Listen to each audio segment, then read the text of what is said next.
K2ULW, KC8MTV. Ray, can you give me a audio level check here, please? KC8MTV, K2ULW. The audio is fine, Kevin.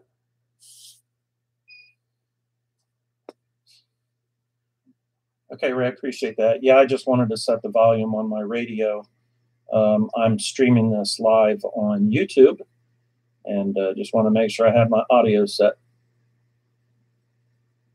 Thank you, sir. K2ULW, KC8MTV. KC8MTV, K4ITQ.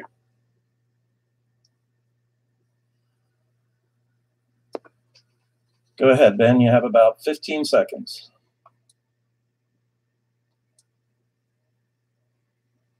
Kevin, Benny, or just with double check, I was into the machine. Oh. You sound good, sir. Says KC8MTV. Appreciate that. K4ITQ standing by.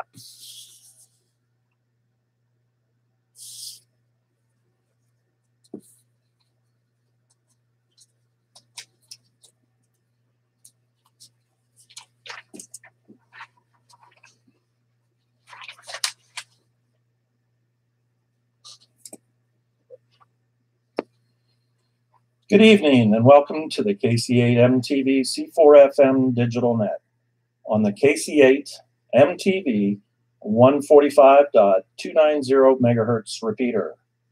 This net is held every Saturday night at 8 p.m. Eastern Standard Time. This net is held in order to promote fellowship and to share information vital to the amateur radio community in Central Virginia and any other operators joining us through the WiresX network. The net also provides an opportunity for operators to become familiar with the amateur radio operating procedures used during a real emergency affecting our area. This is KC8MTV, and my name is Kevin. I will be acting as net control this evening. First of all, before we start the net, is there any emergency or priority traffic for this repeater at this time? Please call now.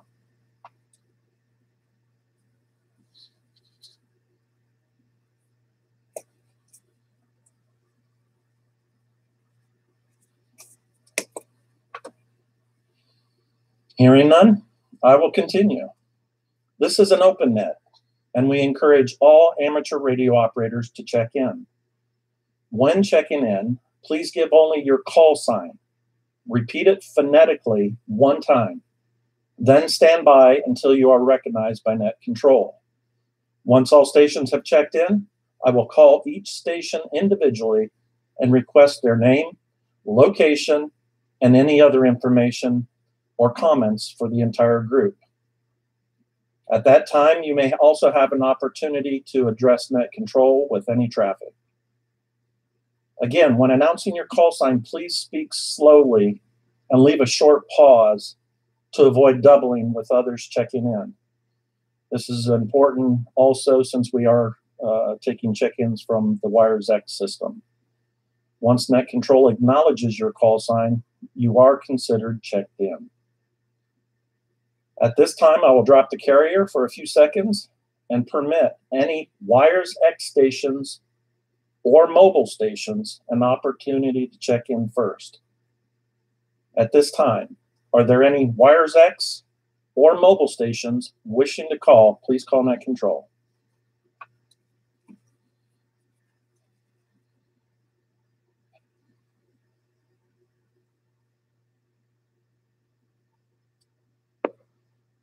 N8 ASH, November 8 Alpha Sierra Hotel.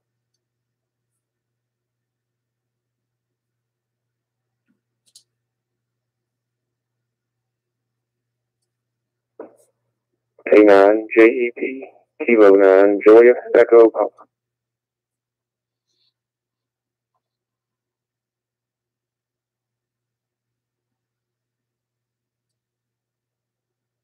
November 4, Oscar Lima Delta N4 OLD, David and Woodlawn.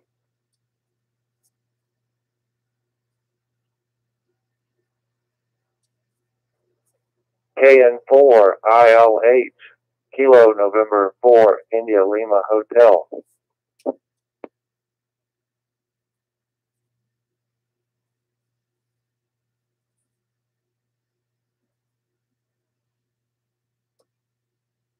Okay, net hold, please stand by. I'm going to go ahead with this first group of 5. Please give us your name and your location.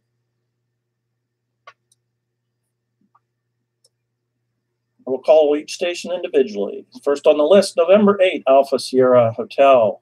Please give us your name and your location, sir.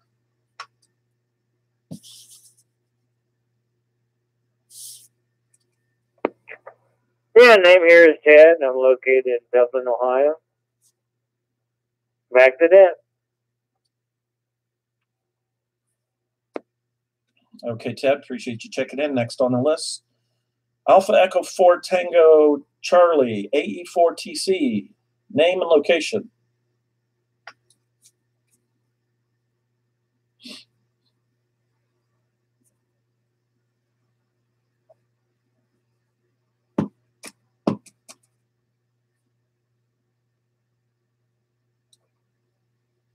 Okay, one more time. Alpha Echo 4 Tango Charlie, AE4TC.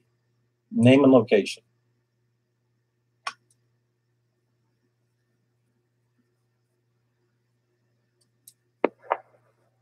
All right, Kevin, sorry about that.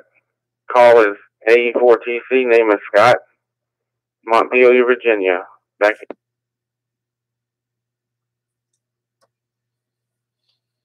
Okay, Scott, we got you in there this time.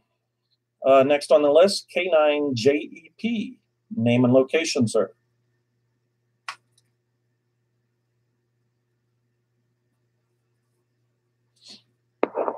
Hello, everyone. Name here is Eric. I'm located in Mount Jackson, Virginia. Coming through my wires X7. Back to you, Kevin. K9JEP.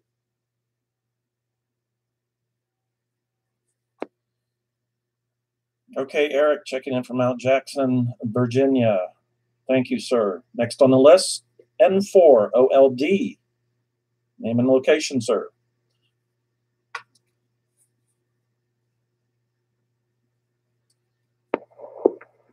N4OLD, David in Woodlawn, Virginia.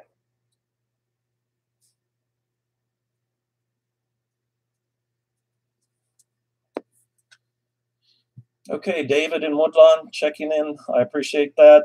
Next on the list, KN4ILH. Name and location.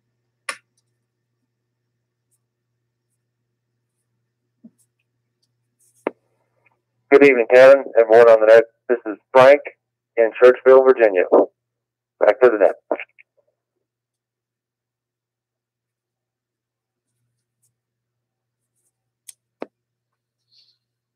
Okay, this is KC8MTV net control for the Saturday night C4FM digital net. I would like to take a quick break here. I know we're kind of veering off from the normal format of the net. We're trying to keep basic check-in name and location information. Many of you are aware of our guest speaker, John N9UPC from Yaesu is going to be speaking to us here very shortly. And I wanted to trim down the net this evening so that we don't tie him up. I do want to recognize John N9UPC is checking in via the Wires X from California. And John, I will turn it over to you here shortly. Let's continue check-ins. Any stations checking in mobile or Wires X, again, please call now.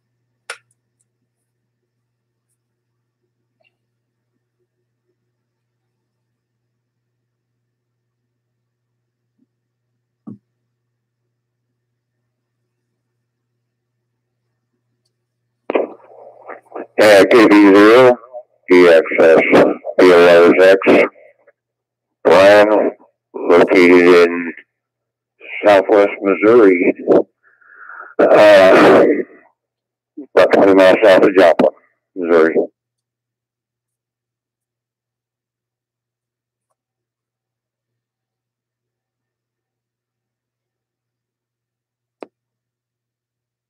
Okay, Brian, checking in from Southwest Missouri, KB0DXS. That's a great thing about System Fusion. I have some hearing issues once in a while, get distracted, whatnot, and it's nice to be able to glance at the screen and see what the call sign was. Thanks, Brian, for checking in. Other stations wishing to check in. At this time, I think we'll go ahead and take any and all stations wishing to check in to the Saturday night C4FM digital net. Please call now. 4 India Tango Quebec. November 3 Golf Lima Zulu. K4 Victor India. Net hold. Just want to make sure I got that right. Alpha Alpha 4 Victor India, correct? Correct, Kevin. All right. This is KC8M TV Net Control. Any and all stations wishing to check into this week's Saturday night C4FM digital net, please call now. November 4 Yankee X-Ray Golf. Kilo 2 Uniform Lima Whiskey. J4 OOD Kilo 4 Oscar Delta. Whiskey Alpha 4 Foxtrot Juliet Charlie.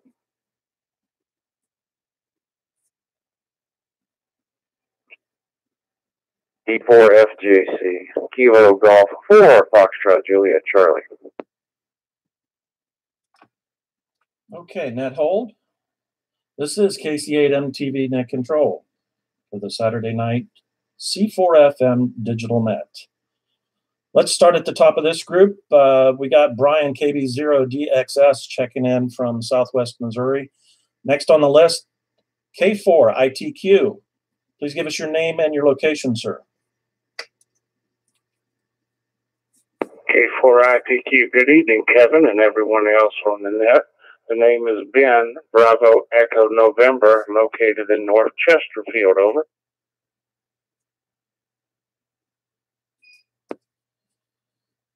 Okay, Ben, appreciate you checking in tonight again, buddy. You're sounding great as always. K4 ITQ, Ben from North Chesterfield. Next on the list, November 3, Golf Lima Zulu. Name and location. Good evening, Kevin, and to the rest of the net. Name is John, and we are located just north of Waynesboro, Virginia, in Augusta County.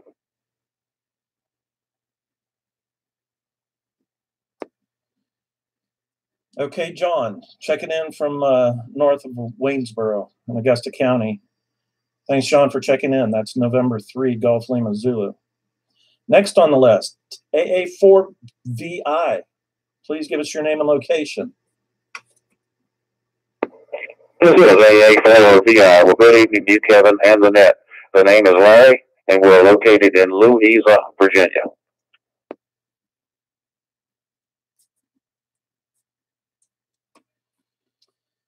Larry, appreciate you checking in, sir.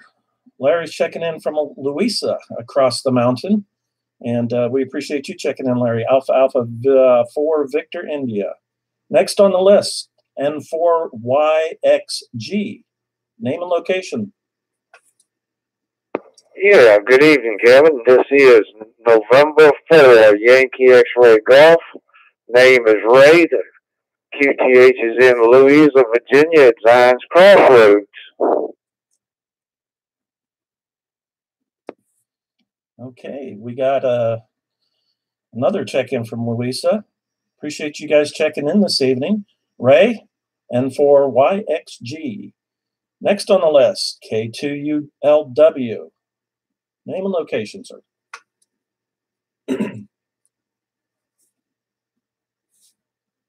evening, Kevin, and everyone on the net. This is Kilo 2 Uniform Lima Whiskey. The name is Ray Romeo Alpha Yankee, Waynesboro, Augusta County.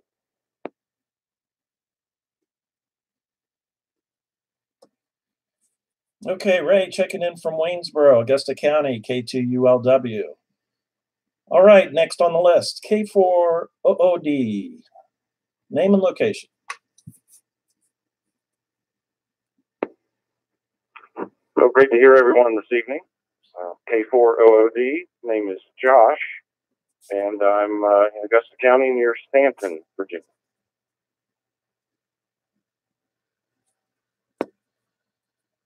Okay, Josh checking in from Stanton, K4OOD, and I would like to publicly recognize Josh. K4OOD donated the laptop that we are running the WiresX node on, and that is much appreciated.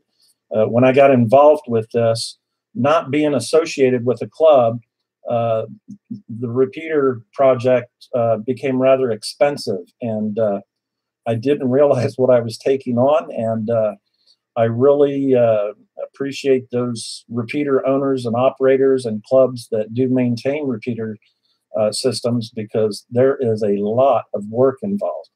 I know a lot of times we're just out driving around, we get on the radio, and we don't think about what actually happens in the background.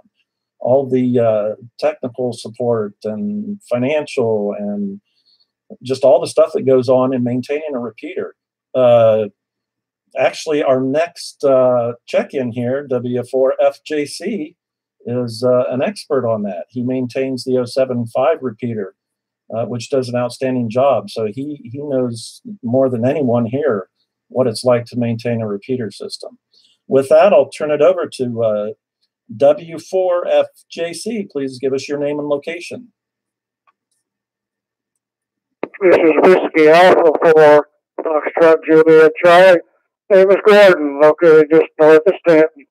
Say good evening.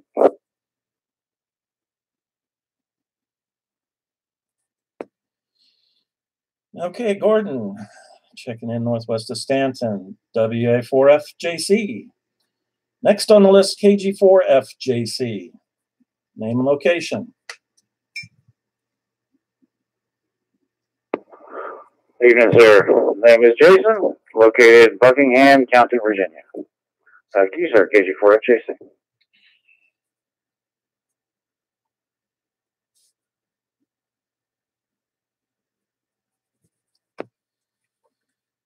Okay, Jason, appreciate you checking in this evening. That's KG4FJC. One thing you notice, I do take a pause before keying up, and again, that is just for the delay between the repeater and the WiresX network, and to make sure there's everybody gets the traffic that's passed through. This is KC8MTV net control for the Saturday evening version of the C4FM digital net. We'll take more check-ins. Any and all check-ins wishing to check in this evening, please call net control.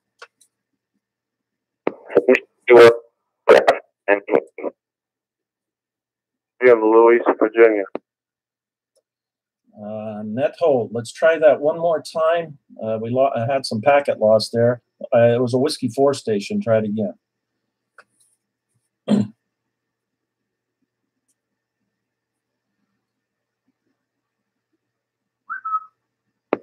KF4, WMB. Jim, Louisa, Virginia.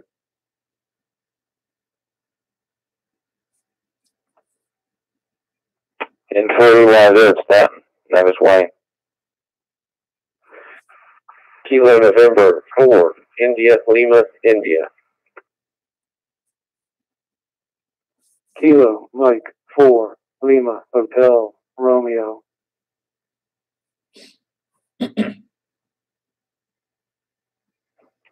W4 WIM.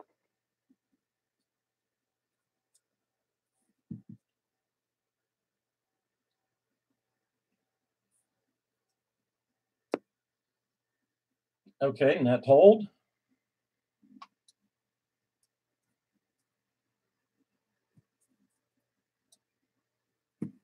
We'll go ahead and start this group of 5. KF4 WMB. Please give us your name and location. Hello, Kevin. This is KF4 WMB. Name is Jim. I'm related to town of Louisa in Louisa County, Virginia. Okay, Jim.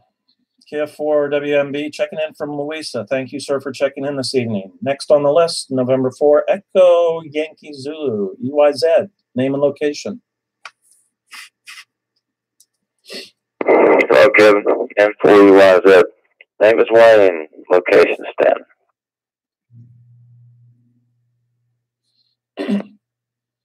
Okay, Wayne, appreciate you checking in this evening. November 4, Echo Yankee Zulu from Stanton. Next on the list, KN4 ILI. Hello, sir. Name and location. Good evening, Kevin, and everyone on the net. Name here is John, near Churchville, Virginia.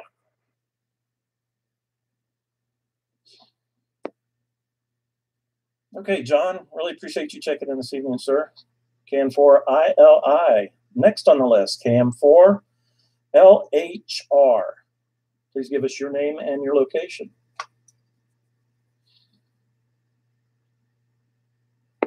KM4 LHR, Tom, southeast of Harrisonburg in Rockingham County.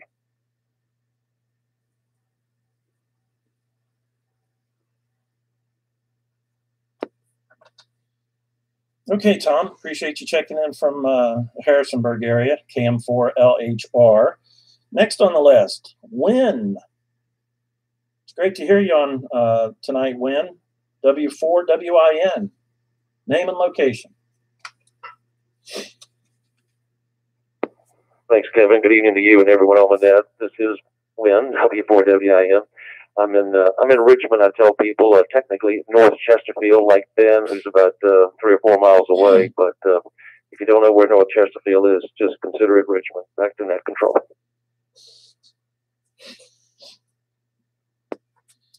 W4WIN, Win, checking in from Richmond. I love your call sign there, Win. I don't know why. I think that's cool. Checking in from Richmond, and I was hoping to hear Dave in there. Dave, you might, or Win, you might have to go over and knock on his door. Get him online. This is KC8M-TV Net Control for the Saturday night C4FM Digital Net. Again, we're kind of veering off from the normal script. I want to keep this short so that we can have our guest speaker, John Crook, N9UPC, has joined us, and he's checking in via the Wires X. He is the North American sales rep for Yaesu, and we'll get with him momentarily. This is KC8M-TV. Are there any other stations wishing to check in to this week's Saturday C4FM Digital Net? Please call now. Whiskey Delta 3 Oscar. 0 Sierra Lima Tango, Steve, Carl Junction, Missouri.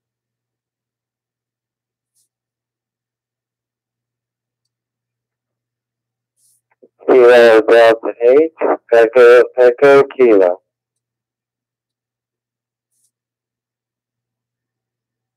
Holy crap.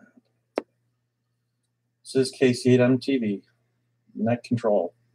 Please hold.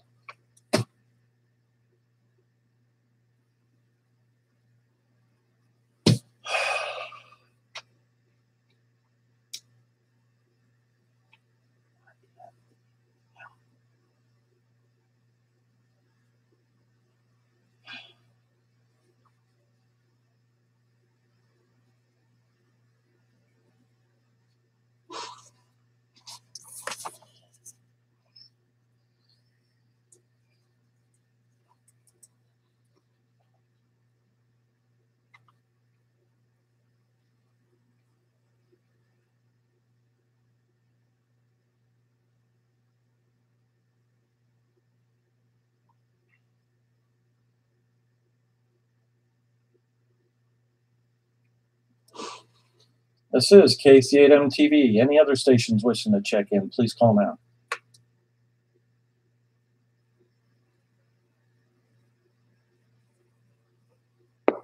Kilo Charlie 4, Delta, Uniform Alpha.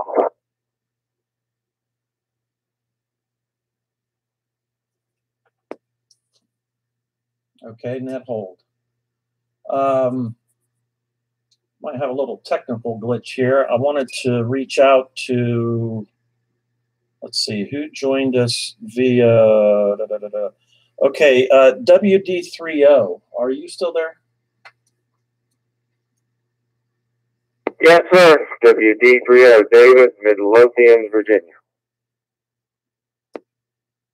Okay, are you coming in Wires X or are you coming in direct?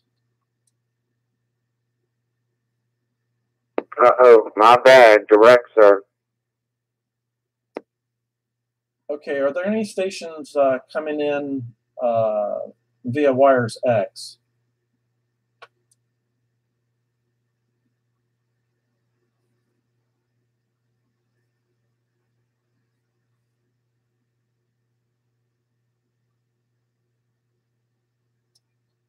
This is KC8M TV. All right, so this is what the situation is, and again, this is why we run nets, is to work these bugs out. I had about 15 rooms checked into the Virginia room, and it looks like we're still connected. However, it looks like I got bumped out, and we are now connected to the KJO or KJ0A repeater. So stand by just a moment here. This is KC8M TV Net Control.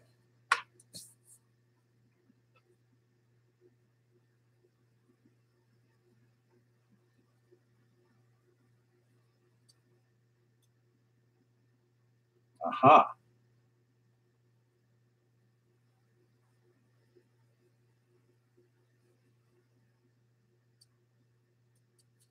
On the YouTube thing, but someone must have come into the room here in PDN mode, and then and then they bumped him off. So it looks like you're back in. I'll turn it back over to you there.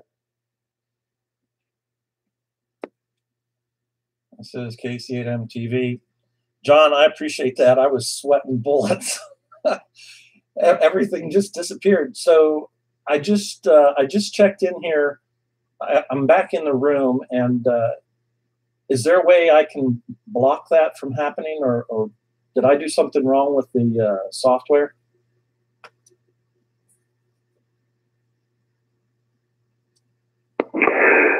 No, you did not. And I'll explain what happened if you want to a little bit here.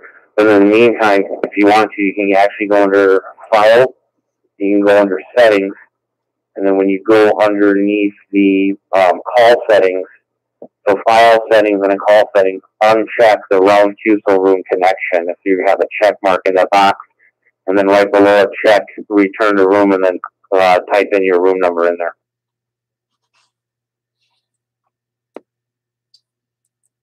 QSL, John. I appreciate that, sir. I just now did that. So, man, seriously, I was sweating bullets. All right. This is KC8M TV Net Control. It looks like we got everything back here. And again, for those of you that may be joining us late, I am veering off from the normal script on the net so that we can have John speak to us here in just a moment. Also, I am streaming this live on my YouTube channel, and that is youtube.com/KC8MTV.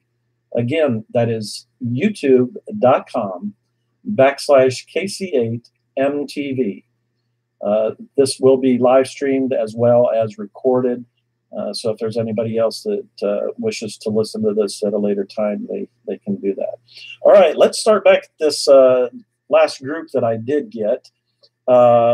Whiskey Delta 3 Oscar, please give us your name and your location. Whiskey Delta 3 Oscar, David in Midlothian, Virginia.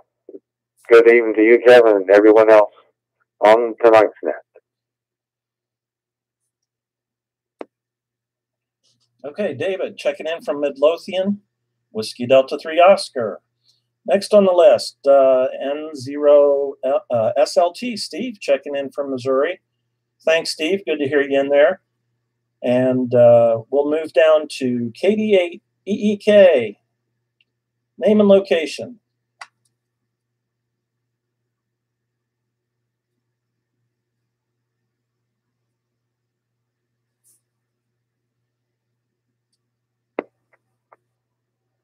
Good evening, everyone. This is Kilo Delta 8, Echo Kilo. My name is John, and I'm located in Pleasantville, Ohio, approximately 25 miles southeast of Columbus, Ohio. KD8EK.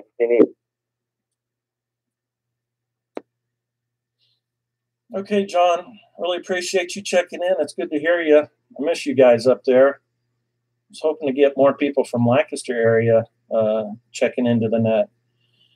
KD8EEK, checking in from Ohio. Next on the list, I got down to the very last line of my notepad here. I'm writing these down manually, and I didn't have enough room to write it properly. I think it was KC4DUA. Is that correct? Name and location? That is correct. This is Kilo Charlie for Delta Uniform Alpha. Name is Barry, and I live down here a little bit south of Mount Sydney.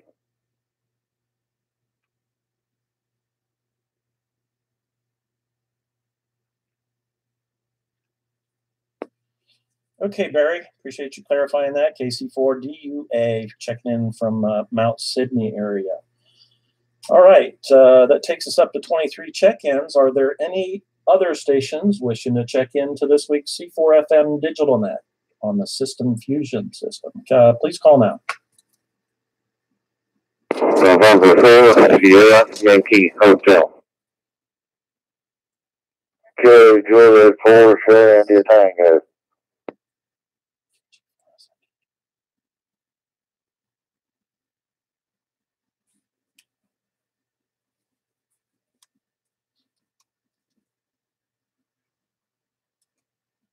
Okay, net hold. Let's recognize N4SYH. Please give us your name and your location. Good evening, Kevin. This is John. We're located about 2 miles south of your repeater on the top of Afton Mountain and using an FT2D handheld and 4SYH. November 4, Sierra Yankee Hotel. John checking in from Afton Mountain, high atop Afton Mountain. I guess John's one of those guys where you don't need a 100-foot tower. You just need a 3-foot pole for your antennas. He's got some sweet location up there on the mountain. All right, next on the list, KJ. Oh, by the way, John, you're sounding excellent. Isn't that FT2D awesome? I think that's one of my favorite radios. Next on the list, KJ4SIT. Name and location. Good evening, Kevin, and everybody on the net. This is Kilo Juliet 4, Sierra India Tango, Scott, Spring Creek, Virginia, KJ4SIT.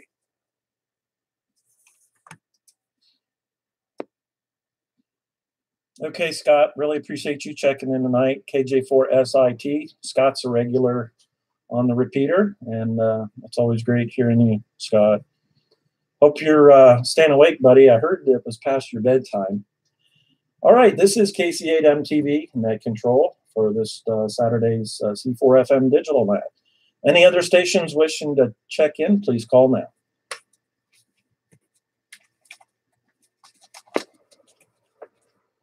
Kilo Golf 4, Hotel Oscar Tango.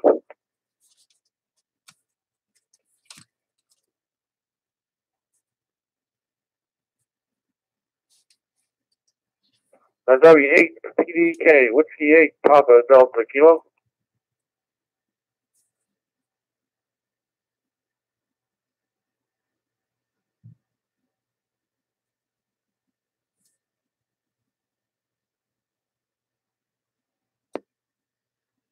All right, one more call. Any and all stations wishing to check in. KG4HOT, I've got you recognized. Whiskey 8, Papa Delta Kilo recognized. Any other stations?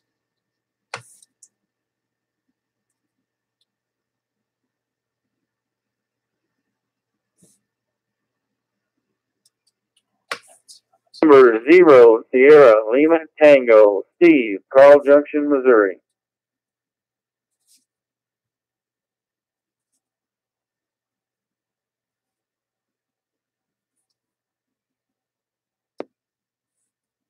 Okay, net hold. Let's start at the top of this group, KG4HOT. Please give us your name and your location.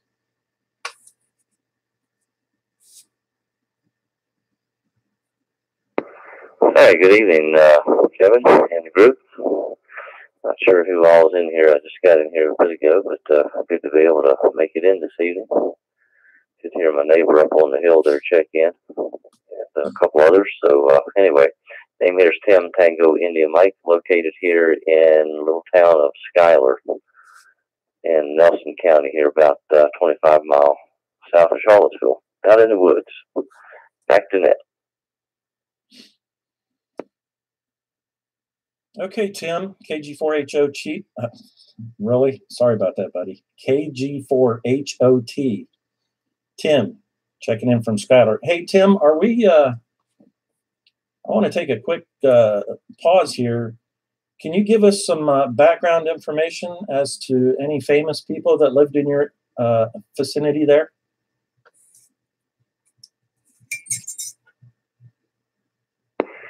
You talking about my sister or my wife or? Nah, I guess most people would know it as the home place of Earl Hamner, who did the story of the Waltons. So yeah, we often get touted as being, you know, John Boy or whatever, and some of the others tease my wife as being Mary Ellen, but I'm not sure of the main, you know, famous popularity or whatever. But I guess it's you know, it's pretty famous for the soapstone quarrying that made it to a lot of labs and places that went abroad in the world. So yeah, you know, no stoplights, but we do have an industrial intersection.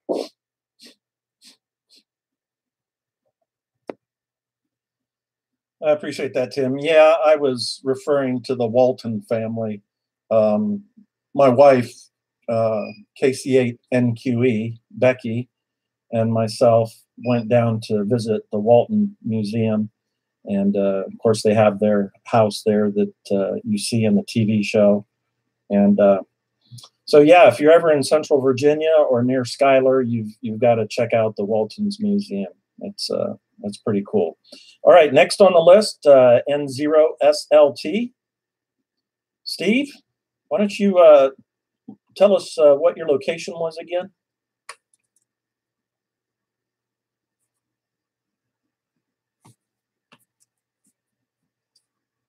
Yeah, this is Steve, N0SLT.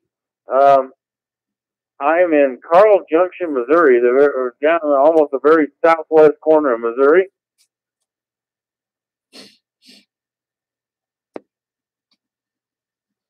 Okay, Steve, really appreciate you checking into the net this evening, N0SLT.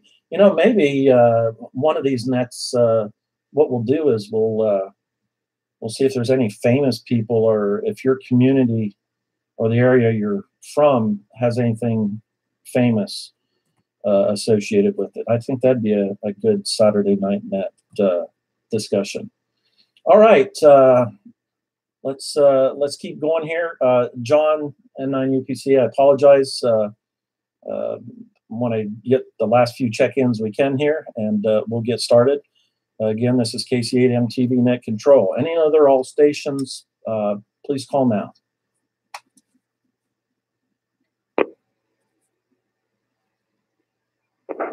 Whiskey 4, Bravo, Victor, Bravo.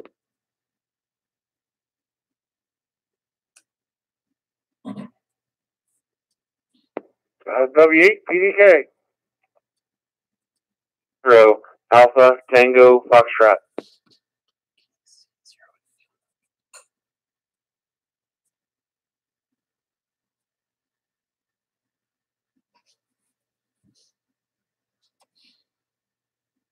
All right, net hold. This is KC8MTV Net Control. I think I saw somebody from the ATF out there. That's way cool. All right, Whiskey 4 Bravo, Victor Bravo. Hello, sir. Welcome to the net. Name and location, please. Hello to you, Mr. Kevin. Good to hear you. This here is Bradley in Audubon, Virginia. And, yeah, got a heads up from Eric. Well, you sent out that email. And of course, I should have put a reminder in my phone. That would be the smart thing to do. But hang on, he gave me a heads up. So I gotta thank him for getting me in there. But yeah, good to hear you, Kevin. All right, Bradley, appreciate you checking in. Yeah, buddy, that's why I sent you an email. Got to remind you of these things. And you know what, Bradley, you need to remind me of the lunch, the Vera Club lunch next Friday. I need to go to that again. All right, that was Bradley, Whiskey 4 Bravo, Victor Bravo, checking in from Otterbein. Next on the list, WAPDK, name and location.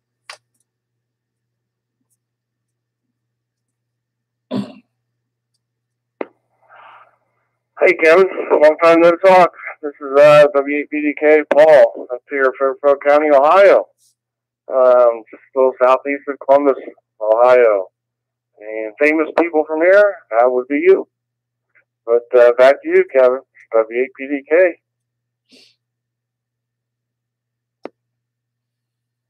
Paul, that's awesome to hear from you, buddy. You and John, I miss you guys up there. Really do. WAPDK. Famous? Yeah, I was on TV once. If you get bored, you want to look up something, go to, I think it's on YouTube, actually. YouTube. Look up On the Case with Paula Zahn. And we had a little ordeal happen up in Lancaster, Ohio, and I was involved with it, and it ended up being on a national TV program. So, yeah, look up On the Case with Paula Zahn, and it's called The River's Edge. It's about a young lady, Stacy Fairchild, that she unfortunately was killed, and I was involved with helping catch the guy. So that was pretty intense, actually. All right.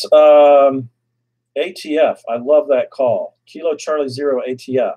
Name and location.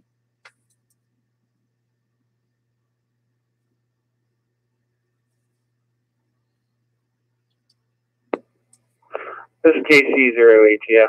Name is Jeff, and I am in Wentzville, Missouri. A little town probably 60 miles west of St. Louis.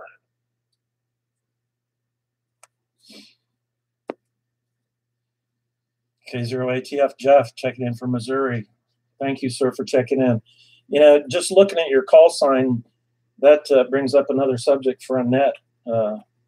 What kind of QSL cards do you have that are associated with your call sign? I can see some pretty cool designs for the ATF.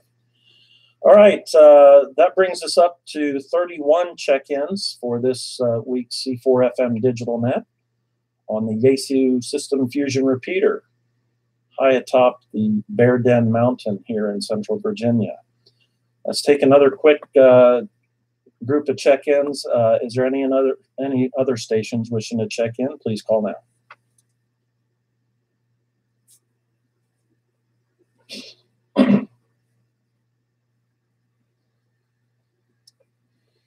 Okay, net hold. Hearing none, I think we need to go ahead and take a break here and turn it over to our guest check-in this evening. I'd like to thank all of the check-ins that did check in thus far. I appreciate you guys being here this evening. I think one of the best things that we can do as amateur radio operators, I know I've heard a lot of people say that they haven't been active, but one way to keep active and to keep up with proper operating procedures and practices is to check into your net, whether it be analog, digital, whatever opportunity you have, check into a net. We have a great opportunity here in Central Virginia now with the System Fusion Repeater. It seems like it's really booming. When I moved here a year and a half ago, there wasn't a lot of activity.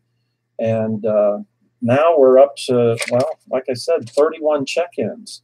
So we've come a long way, not just here in Central Virginia, but I know John, N9 UPC, has done a fantastic job promoting the System Fusion and all across the United States and around the world. Stand by.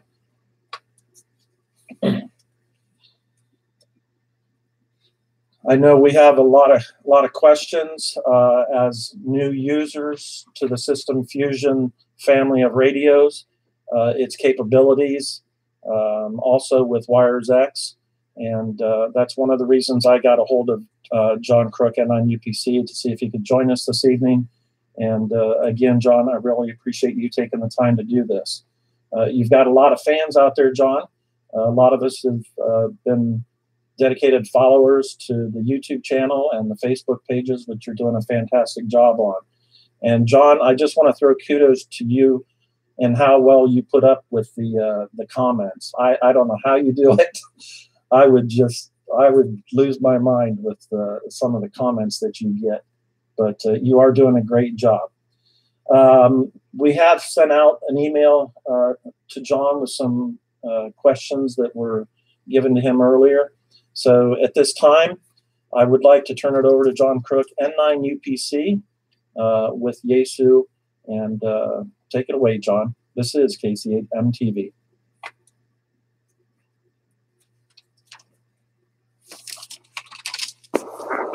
Howdy, KC8M TV and the net. Here's N9 UPC. So first of all, thank you for allowing me to come on your net here. I do these from time to time. It seems as of late I kind of been doing too many of them, but it's really nice when I can get on here and go ahead and be able to answer questions. So first of all, I'd like to thank everybody for allowing me on the net. Thank you for everyone for being a Yaesu System Fusion user. We did recently collect some statistics, and based on what is reported to RepeaterBook, and we use RepeaterBook because that's user submission. They don't really go out and they farm any of the information out there. According to RepeaterBook, as of Friday, Yaesu System Fusion is the #1 mode for repeater operation in the entire United States. And then also based on this data collected, we are worldwide the second most popular form of digital voice technology. The only one that actually does beat us is actually DMR, and that's because DMR has a very strong foothold, believe it or not, over in the UK, where DMR kind of burst out of there with the European standard over there. But yes, I do have a few questions, and I guess I don't know. Do we want to do? Do you want me to call the people to see if they're around for the questions, or how would you like me to do that?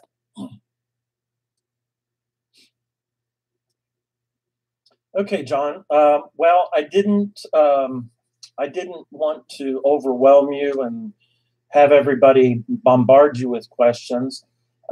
So I think what we should do is, based on the questions we have that I've submitted to you, if you want to go ahead and answer those questions first, recognize the name and the call sign of those individuals, and then if you want to call out for any other questions, whatever you feel that you have time for.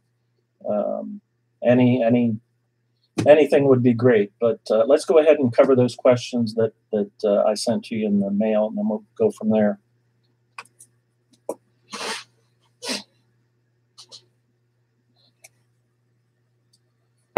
All right, perfect. We'll go ahead and start with that. First of all, I'll go ahead and I just want to say, if you are looking at me, you probably see my call sign show up as N9UPC-beta. That's because I am using one of my old radios that we initially used for beta testing in regards to the new PDN functionality. I'm actually out in California right now. Out of the Midwest, oh shucks, so darn, missing the huge snowstorm hitting Wisconsin right now. But I am actually going in via direct mode PDN on the FT2 into the computer, so that's why you see beta there. But the first question I had is from KM4 UHS, Uniform Hotel Sierra, and the question was, will Yaesu be releasing a firmware update to make Fusion available on both bands of the FTM 400? Let me read. Alrighty. We get asked that question a lot. Can we do the update? And actually, we cannot. When the FTM 400 came out years ago, to 2013, I think it was now. I'd have to double check, but I think it was around 2013. In order to keep the price lower, we went along and we only had one vocoder installed in the mobile radio itself. That's why you can only do fusion on the A band. Unlike the FT2, which actually technically has two vocoders, that's why you can do two simultaneous fusion conversations at one time. The FTM 400 basically lacks the hardware to do it. I know a lot of people have said, man, that would be really great if we could do that in the future. I know our research and development department has been made aware of that. Numerous people have submitted suggestions. So whether that's coming in the future or not, I don't really know at this time, but I know it's been submitted there. And if KM4 or UHS is on here, did you have any follow-up questions? Or if not, we'll move on to the next one.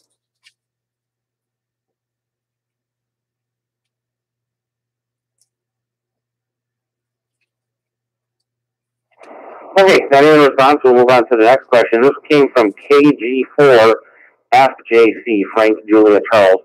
And the question is there any plans on having WiresX software in Linux or Mac? If not, why not? I hate Windows. So, Jason, to answer your question, no. You'll still have to continue hating Windows. The reason being is that based on the way that the server and the structure is right now, yeah, we wouldn't really be able to do some of the things that WiresX needs to do that require Windows. Part of that is the .NET framework. That's why if you do your updates and stuff like that, you'll notice if you don't have .NET on your computer, it'll require you to install .NET. And just once again, basic functionalities and how it interfaces with the server and stuff like that. It is only planned for Windows right now. Once again, does that mean someday in the late future something might happen? Who knows? But as of right now, no, it's not. So I will stand by if KG4FJC has any more to ask. Okay, yeah, very good. I was just curious because yes, I do really hate Windows really badly. And also, while I do have you on, I'm not sure if Kevin forwarded the other question that I had to you as well. I'll turn it back to you for a reply on that. KG4FJC.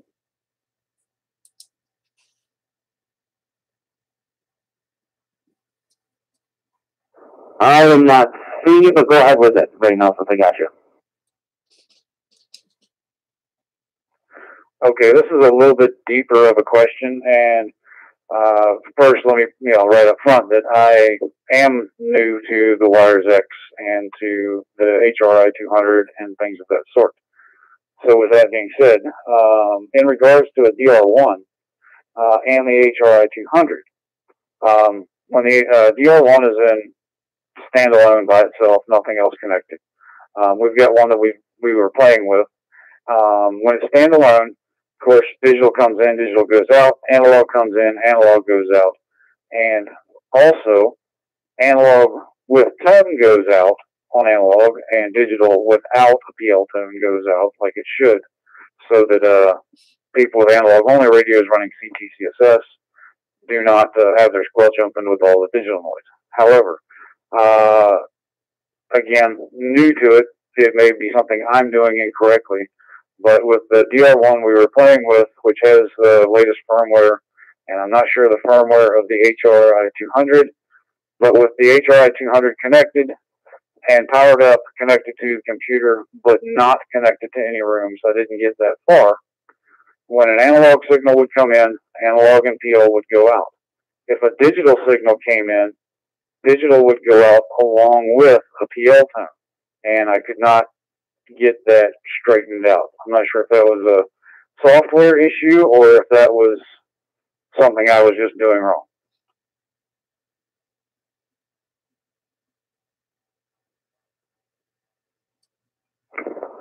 Okay, good question. I guess the first thing I would go ahead and do is you do have the DL1X, or if it's the latest one, it'd probably be the DL1X FR. You do have that in HRI mode, correct? That is correct.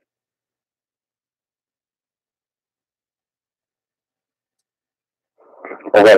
What I would go ahead and do is do this. I would reset the repeater So pull it out of HRI mode, back to normal standby operation. Then what I would do is I would reset the repeater, and then what I would do is once the repeater is reset and you got it working in standalone mode, make sure that power off, make sure you have your HRI 200 connected, make sure that you have the computer hooked up to the HRI 200 and that the computer is up and running and everything like that on there, and then fire up the repeater in WiresX or HRI 200 mode. The reason I say do it that way is a couple of reasons. One, when you put it into HRI mode, you basically are taking the brains of the repeater and saying, stop thinking repeater on your own. You're going to take all the cues and the lessons from the HRI 200. If the connection isn't right or it becomes plugged and unplugged, what the repeater is kind of designed to do is it kind of defaults to the analog signal. Because we know everybody has analog, we know not everybody has digital. So in those kind of cases, what ends up happening then is that the repeater kind of goes into default, and then it will sometimes strip the tone. Now, in addition to that, what you also want to make sure is that you don't have it also active in remote mode, because there's a way to put it into remote mode. And then when it's in remote mode, when the repeater transmits, then it will strip the CT/CSS tone from the transmit side of it. So I would try those steps on there. If you're still having issues, what I might go ahead and suggest is going ahead and giving our technical support department a call, and they should be able to walk you through it. Also, for the firmware, there hasn't been a firmware update on the HRI 200 since December 2014. I'm trying to remember. Yes, it was December 2014. So if you bought your HRI after that point, they're all set to go. We just haven't made it anywhere. The only thing that we always change or have to change with updates would be the WiresX software, which is 1.51 for the current version.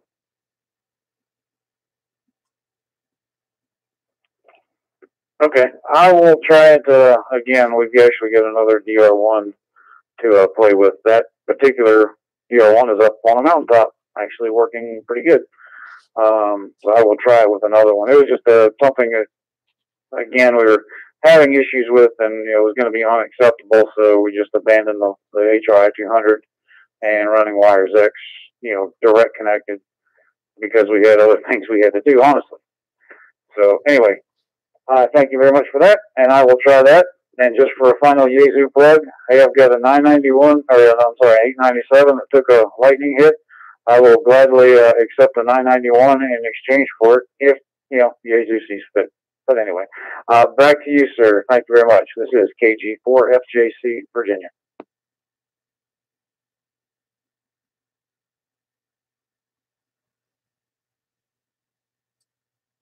All right, thank you, KG4FJC. And I'll quickly turn it back over to, excuse me, KC8MTV if you have any other nuts before I continue on with the rest of the questions.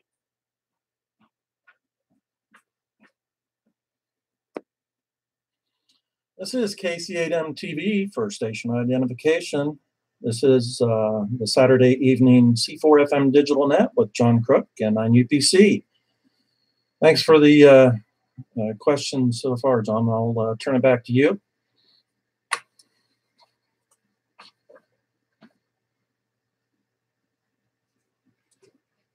All right, perfect.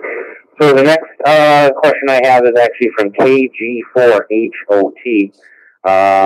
It is, with the lack of internet access at our repeater sites in the mountains, are there any options to link two DR1Xs or DR2Xs repeaters via RF and still be able to utilize the C4FM feature passes traffic CF4FM between repeater A and repeater B?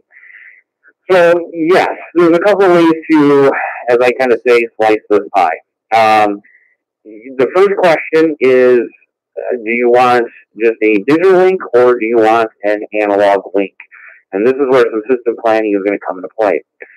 For the analog side, it's pretty simple. Analog is analog audio. You can basically put it into a link radio and go from there.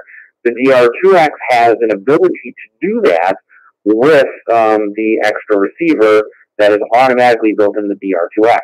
With that also being said, the DR2X offers the option of IMRS, which is Internet Linked Multiple Repeater System.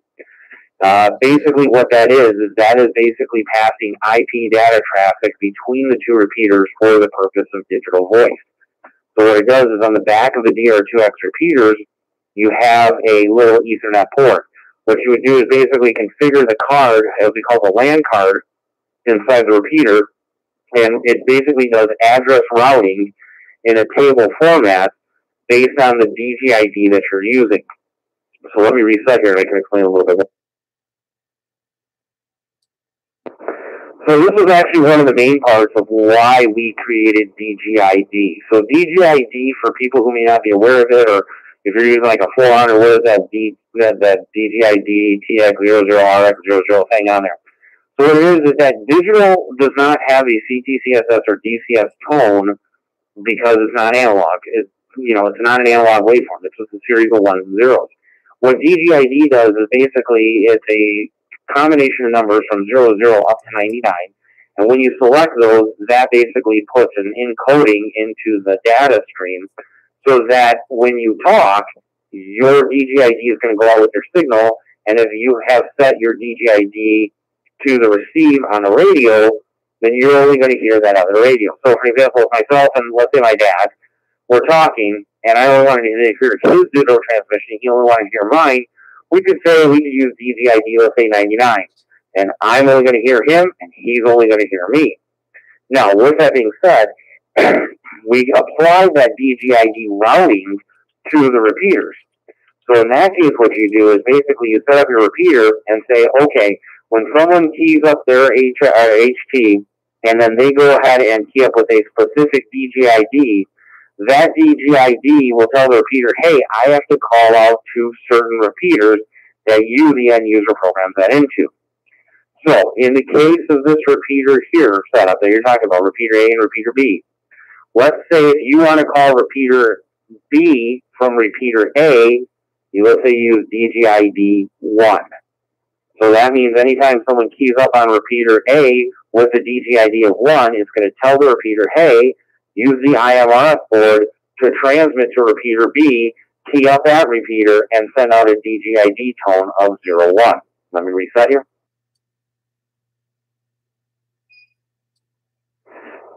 Now, unlike WiresX here, where you need to connect to a server or you need to connect to a room directly, IMRF is what we call a decentralized system. So if you have repeater A and B hooked up together, they just are going to call out to one another. They're not going to call to a server, not going to call to nothing. So if you have devices like Ubiquiti networks, or if you're using I'm going to pronounce it wrong, a ham mesh, basically, Adren, I pronounced it wrong, or anything you can do to pass IP data traffic. Maybe it's the intranet. Some people are nice enough to be on the county emergency microwave network. Whatever the case may be, as long as the IP data packets can get from repeater A to repeater B in digital voice, it will key it up.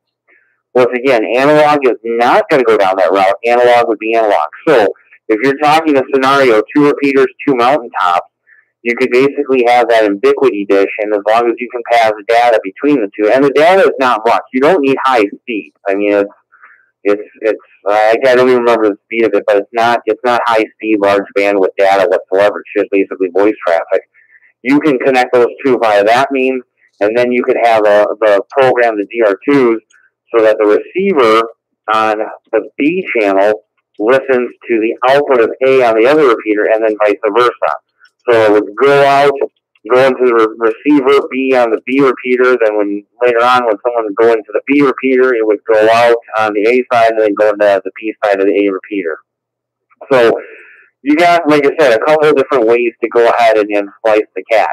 The biggest thing is that when we did the DR2s and we did the looking at the true digital voice linking of System Fusion, we wanted to make sure one of our 3 principles, which is the flexibility and versatility, could still be maintained.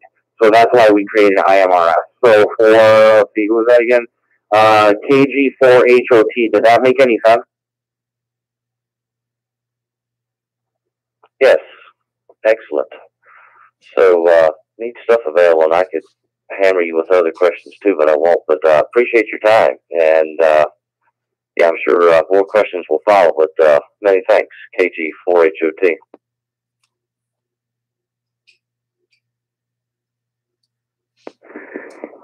Yeah, no problem. So I was going to answer. Now, I'm going to answer a question that recently has come up. He wasn't asked initially when Fusion first came out, and I think we got a lot of new Fusion users. They're like, well, John, that's stupid. Why don't you just point the output of repeater A to the input of repeater B for Fusion and just have it repeat in digital if you can repeat an analog? And haha, we instituted something in there as a safety measure. And this is just kind of like a side kind of question or answer on there.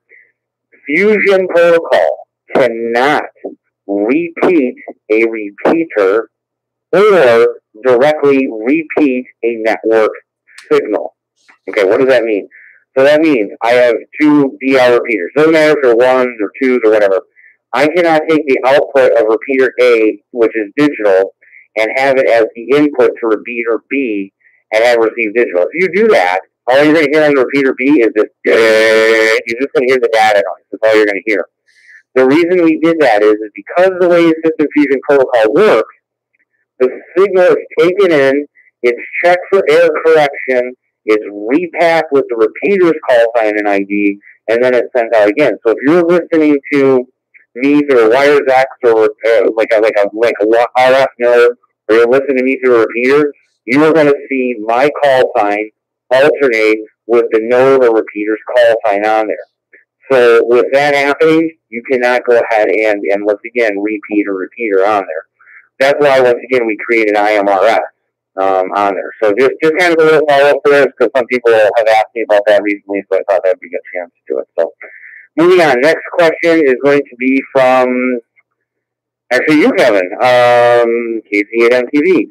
What are some of the exciting new features that the DR2X has to offer? Linking repeaters, dual transfer receive, GM functions, built-in controller, etc. Let me reset it.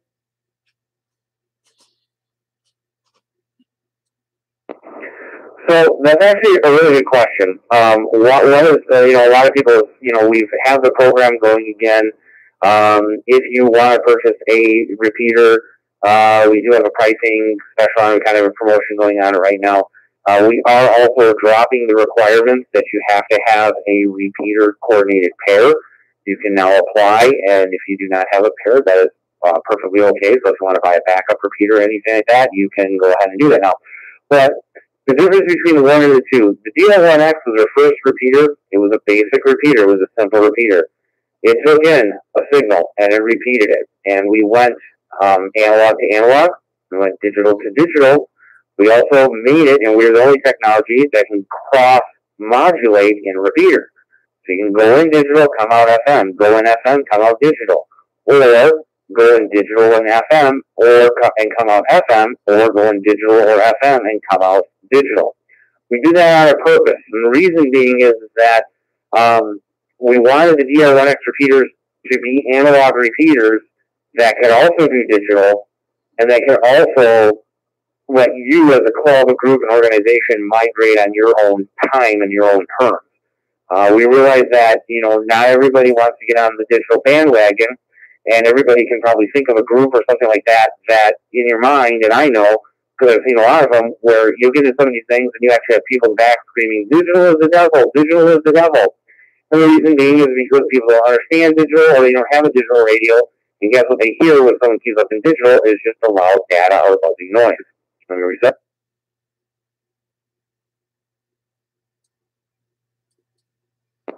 So with that, we took some time, we took suggestions and stuff like that, and we came out with the DR2X. So one of the things that people said was, if I want to use the DR repeater, I don't want to use the controller because the controller can't really pass digital audio. It can pass analog audio, those kind of things. So we added the controller to it. So if you have a DR2X repeater, you can control it in one of two ways. You can control with DTMF commands, or you can digitally telecommand control it with a mobile radio. And what we mean by that is any mobile radios, not handhelds, but mobile radios, you can actually send telecommands to it in a digital data format that will either enable the repeater, disable the repeater, move it to strictly digital mode, or change it back to AMS mode. Adjust the power for low, medium, and high. If you have the IMRS board installed, you can actually record a message into the repeater and then have it play back at a certain interval. So that was the biggest thing with having its own internal controller. The next thing that the repeater also has is that secondary receiver. Now, that secondary receiver was designed with the main purpose in mind of allowing people to have a kind of, per se, a back door into the repeater. I'll give you a good example. A couple of weeks ago, up in northern Wisconsin, we had a huge cross-country ski race, 10,500 people. My dad is the EC for the county that took place in. I have repeaters up there, so he used my repeaters for the amateur side of it. It was our DR2X. What he was able to do is we were able to set it up that on the B receiver, okay, the B side receiver, anytime he would key up on it, it would automatically take priority over the normal repeater operation. So let's say you had Bill, and Bill's talking on the repeater, and Bill just won't be quiet, okay? What Nexus Control could do, or whoever knew that frequency to go in on the B side, they could go in on there, it would break that normal repeater interruption, or break it, like conversation in half. Then the Nexus Control, whoever could get out their message and unkey, and if Bill was still talking, it would pick up right where it left off. Let me read. In addition to that, one of the biggest things that some people said that there were issues with the repeater was cooling. A lot of people in the DR1Xs came out, they were replacing these old Vicors, these old GE repeaters, which were 100 watts, and basically were designed that you could basically put a brick on the PTT button for 3 hours and let it sit there. Well, these were 50-watt repeaters, and they were designed to have a cool down period and not be constantly used for 3, 4, 5 hours straight. Well, what happened in that case is we came up with a power fallback protection circuit. So what it does is we don't go by a duty cycle. We actually go by a temperature cycle. So the internal PA temperature monitored by the repeater hits 140 degrees Fahrenheit approximately, and it continues to stay at that temperature. What will end up happening is it will go ahead and sense it, and it will immediately fall back down to the next power level. So if you're running high, we'll go to medium. If you're running medium, we'll go to low. Now, if that temperature still consistently remains higher or greater than 140 degrees at the medium power level, it will then fall back down to the 5-watt power level. If it continues to be 140 degrees or more at 5 watts, then your shack is on fire or something's going on that it's going to do more than what the repeater can handle. So it's just going to go ahead and unfortunately there's going to be problems there. So those are really the big main features of the repeater on there. Once again, you have the DGID functionality now, which is kind of like a CTCSS tone for the digital side. And then you have the DPID functionality that can also control the repeater. As I said, you can control the repeater with some tones, or I should say codes on there. Or what you can even do is you even lock it down so that only the DPID from those mobile radios can control the repeater. So in essence, now the DR2X allows you full remote control capabilities and operations with only selected radios, which kind of heightens your security there. So those are the big things about the two there. And Kevin, I'll ask, do you have any more questions? This is KC8MTV Net Control for the Saturday evening C4FM Digital Net. We are listening to John Crook and 9UPC, North American sales rep for Yaesu. Appreciate the wealth of knowledge, John. You're doing a fantastic job, and you've really answered a lot of questions that you've already covered. One of the things that I have in the works right now, John, I do have the DR2X. I also have a DR1X. So it looks like in order for us to link, again, we're very lucky here because of the mountains that we have and the elevation that we have. And I'm going to be linking two repeaters. And due to the location in the mountains, we obviously do not have any internet access at these sites. John, I am a cell site technician for Sprint. And I was really blessed with some very prime locations with cell sites, and because they are my cell sites and I'm responsible for them, I asked management for approval to have repeaters put up there, and luckily they welcomed it with open arms. So I'm going to be linking 2 repeaters via microwave. So I've got a microwave system set up. Actually, it's set up in my garage right now, doing some testing, but that's how I'm going to link up. So I just wanted to verify, as long as you can pass IP, TCP/IP protocol traffic through that microwave link, then we should be good to go with that. Correct?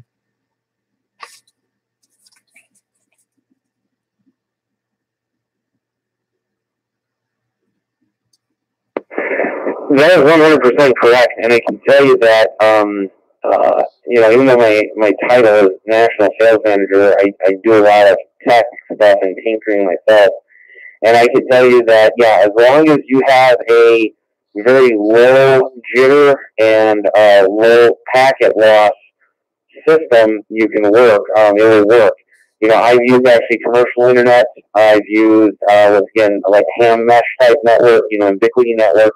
I've even gone so far as to test a quad hop, as I call it, where what I did was I took one repeater and I plugged in basically an Ubiquiti mesh on there, went to another Ubiquiti mesh, which then went into router. The router then went via an Ethernet cable to another router, which then went along and went into another quick mesh hop, which then went into a router, which then went into the repeater. And like they didn't really have a lot of jitter or packet loss on there, and it performed fine. As a matter of fact, I heard people say where they've actually done tests with Wires X and IMRS simultaneously, they have actually found that IMRS has quicker response times than actually Wires X on there. So, yes, you will be fine, and definitely you'll have to let me know how that works for you. Absolutely, John. I'm going to be putting that on my YouTube channel, the entire project, as soon as I get the bugs worked out. Here in the garage setting, I'll go ahead and put together a video, because I know there's some other people that have asked me about that project through email. So looking forward to doing that. Okay, that was the last question I think that we had on the list that I gave you. Do you got a few minutes to take another group of questions here?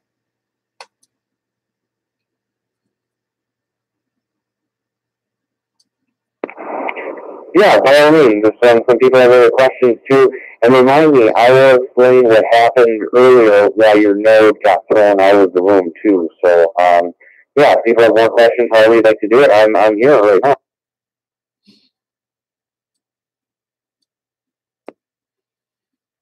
Okay, John, I appreciate that. Yeah. I mean, just thinking about what happened, being a net control operator is stressful enough sometimes. I've been doing net control for about 10 years on various nets. And when you have a net, especially a large one with a guest speaker, you tend to freak out when you see everybody just disappear. But yeah, maybe you could touch on that here in a little bit as well. All right, so what I'd like to do is I'd like to keep some organization continuing on here with the net. And again, that's one of the reasons we have nets, and it gives us an opportunity as amateur radio operators to practice. So what I would like to do is take any stations, please throw out your call sign if you have a question for John, and I will recognize you and let you ask your question. This is KC8MTV. Any stations wishing to ask John a question, please throw out your call. K4 ITQ.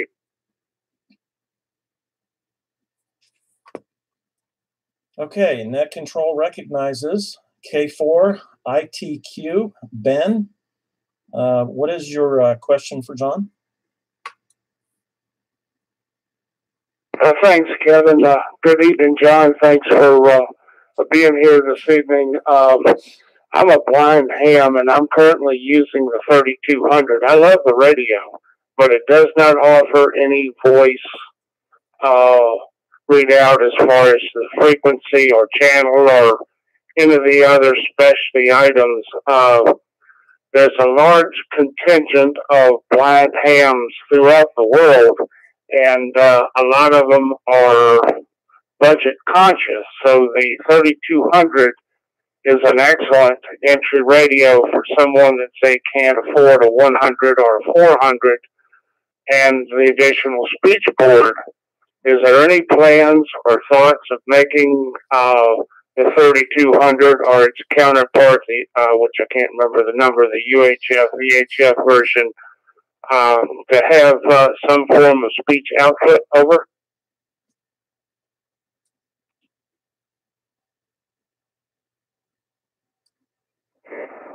Ben, no, not at the way they're designed right now.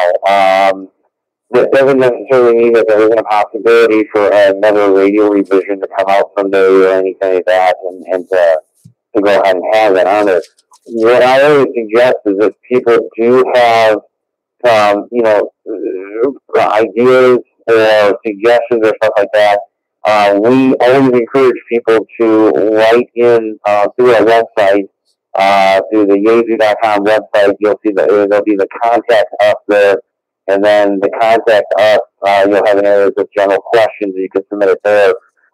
Submit that there for the way that the 3200, 3207, and 7250 are, they're very, very, very stripped down radios that just happen to have basically a vocoder in there to allow us to do digital voice operation. And like you said there, yes, if you were to say that, the thing I would recommend would be the 100 or 400 with the board on there. But, looking at even the 400 right now at special price, you're looking at about $400, or the 100 is about $300.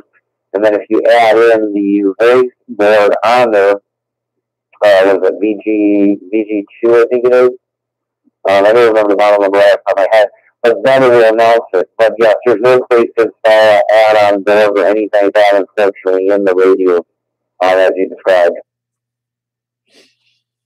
That's what I was afraid of. The other quick thing I had was in regards to frequency output, period. Seems like that would be an excellent safety feature for mobile operators that could be just put in from the get-go, where operators don't have to look down at their radios to see what frequency they're on. They could just tell them. Over.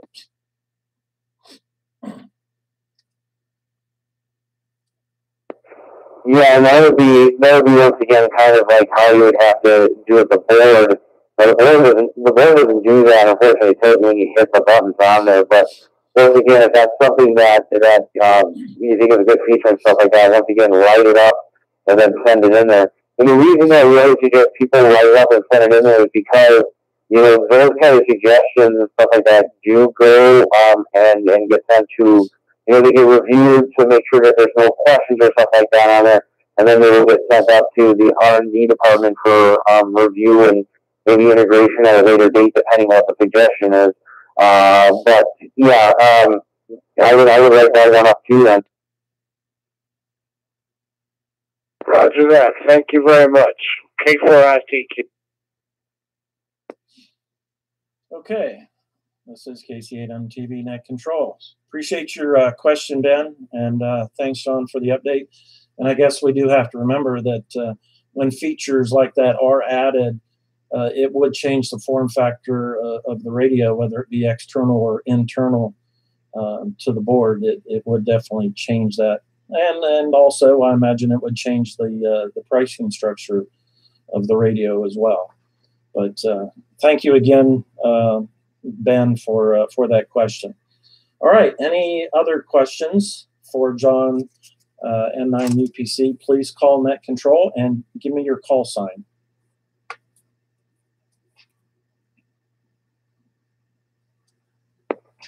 K4TC.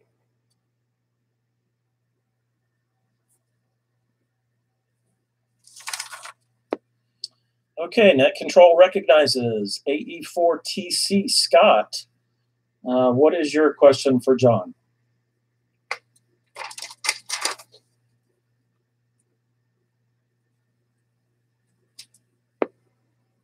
Yeah, thank you, Kevin.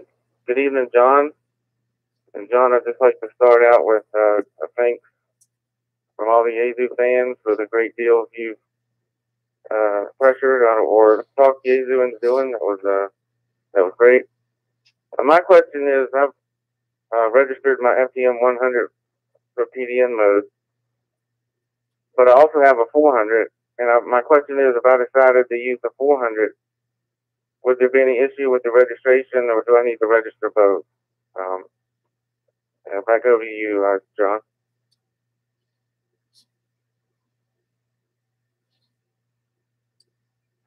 All right, that's a really good question, and we're getting that a lot lately. So first of all, if it does, let me say that some people are registering their radios and it's taking a while. I can't give the exact number. I don't know if I can. Well, I don't know if I can say the exact number, but I'll just put it this way. On an average, we were upper double digits for registrations coming in per day.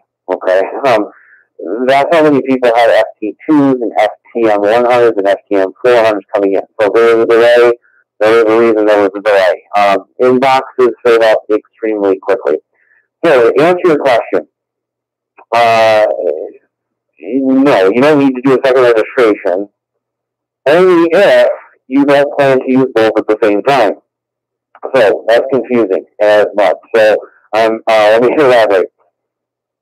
So what happens is when you register an HRI 200 or the FT2, FTM 400, FTM 100, you are registering that radio to the network in order to be given a node classroom number. The reason we do that is, if you've heard me talk anything about it, is because that's part of our safety and security of the WireX system, so it doesn't become hijacked and used for business purposes or other things that it should not be. With that being said, if you have an FT2 registered and you want to one day just use the FTM 100 instead, even if the FT2 is registered, you can plug in your FTM 400 and your WireX software would recognize it as a valid radio, even if you didn't register it, because it's a Fusion radio, and you would just use or end up emulating your FT2. You don't have to do anything else special or anything. You just have to basically connect it to your computer. Now, here's where it comes into that if you want to use both at the same time kind of thing. Let me reset. If you are to basically have two computers, so let's use your FT2. Let's say computer A, computer B, you both have set up your WireX software, and you both set up each computer when using WireX to use your FT2 node number. If you had your FT2 on one computer and you had your FTM 400 on the other computer, the system is going to recognize that's not correct, because you can't have two computers and two radios with the same ID on at the same time, and it's going to probably block that second one and not let you use it at all. That's where you would need to go ahead and have your FTM 400 registered with it. An example, the WireX software I'm using right now is actually registered for my HRI 200, but I'm using my FT2 on it because I don't have my other HRI 200 connected and turned on. Does that make sense for you?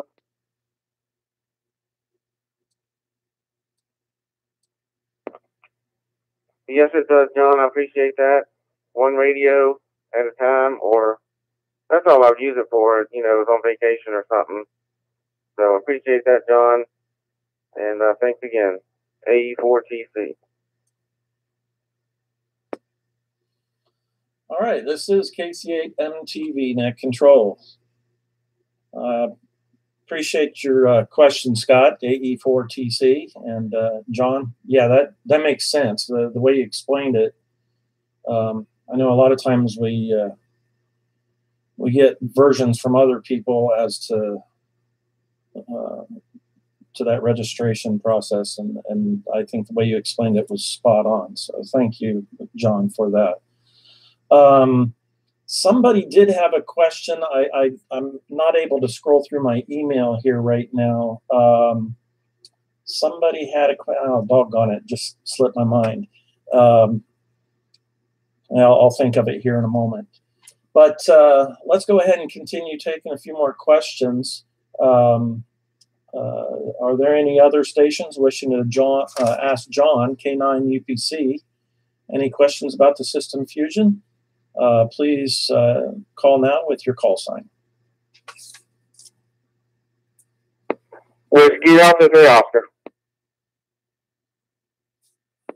W4WIM. Okay, net hold. Whiskey Delta 3 Oscar. David, what is your question for John?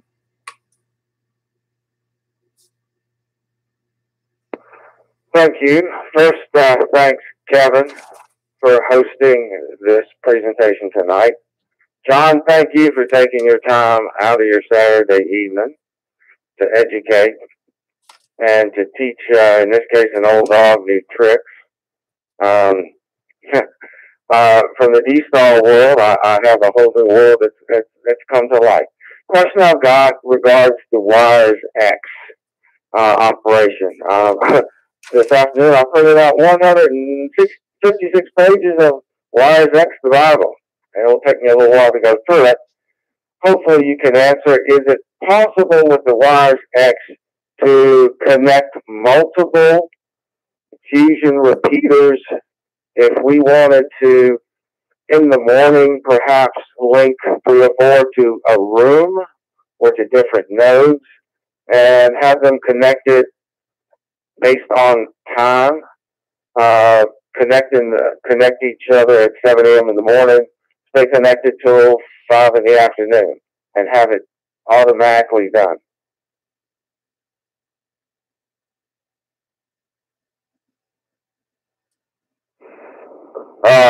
Good question, and the answer is no. We did not put a timer system in Wires X at all, and we probably are not going to. So just a quick history kind of help you understand where it comes from. The Wires X Bible is good. It might be, well, not might. It's outdated right now with a lot of things that have actually been happening. We, as a Yaesu, are actually looking at trying to come up with our own Wires X Bible. But just, not enough hours in the day sometimes for me. But basically, the reason we did it is that there are no repeaters in Japan. It is illegal for a fusion repeater to be on the air in Japan. Therefore, when Wires X was started, it was a solution for the users of Japan to make basically an ad hoc network if needed.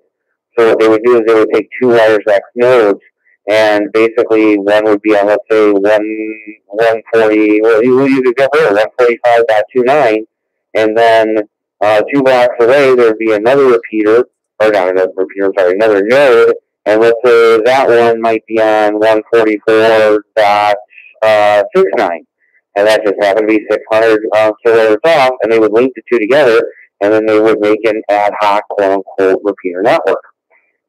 So the reason I say it that way is because in America, we took Wires X and we went down another path with it. We said, let's do digital linking with it, let's do this and this and this.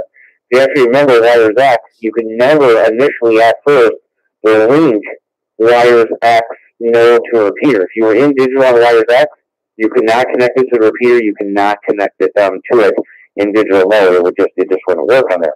Now, I give you all that backstory because that's how it was envisioned. I know a lot of people say, God, could you just put a timer in there? Could you just put a timer in there? And I know that people have done some things with like mouse clicks on a screen or some macro combos and stuff like that, but unfortunately you cannot. Someone would actually have to manually go in there and do it and send the command.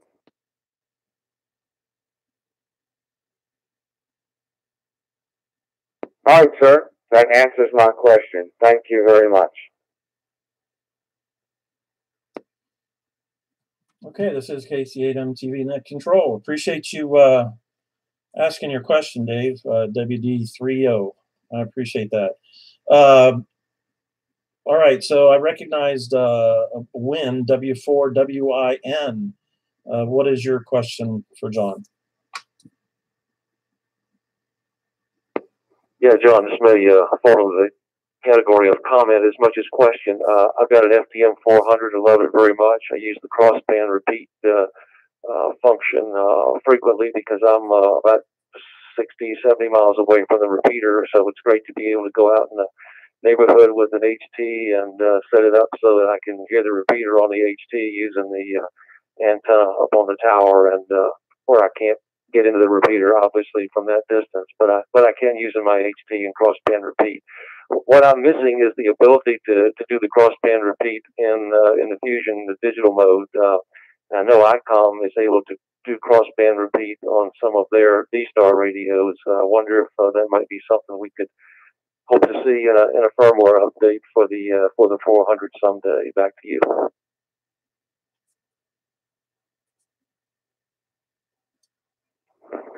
Okay, good question. It will never be able to happen, and the reason being is that a repeater cannot repeat a repeater. So if we were to make a crossband capable mobile radio in Fusion mode, you would just, that would be it. It wouldn't be able to go to a repeater because the way that the system has to work for the repeater protocol as part of the Fusion protocol, it has to inject the repeater call sign in there. And there's a couple of reasons why we have to do that. One, because of FCC identification. In order to make the ID correct and proper, we had to inject, and when we came up with it, that was one of the things the FCC said was, how are you going to identify the repeater when you are in digital mode? And we don't do it in we don't do it in CW. We inject the call sign into there, so that's why I would not be able to do that. Secondly, it would require 2 vocoders, what obviously would increase the cost of the radio. And then once again, those 2 vocoders, a lot of people have asked for it. That probably would be more likelihood than ever being able to repeater. However, there is hope for you, and I am living proof of it. Let's turn thinking caps back on. Go way back, maybe about 10, 15 years ago. We used to be part, and we used to have an LMR, public safety division, called Vertex Standard. We used to be able to make, we used to make a mobile repeater, which was 5 watts, VHF or UHF. It was called the VXR1000, VXR1000B or VXR1000U. Once again, we're a 5 watt device, and it was an analog device, but if you have the time, you can take one of those mobile repeaters, put it on a amateur frequency, and using our CT167 cable, so Charlie Tom 167, that has a 10-pin DIN connector on the one end and bare wires on the other end, and I have personally, in my own vehicle, connected the VXR1000 to the FTM 400 when we reset it.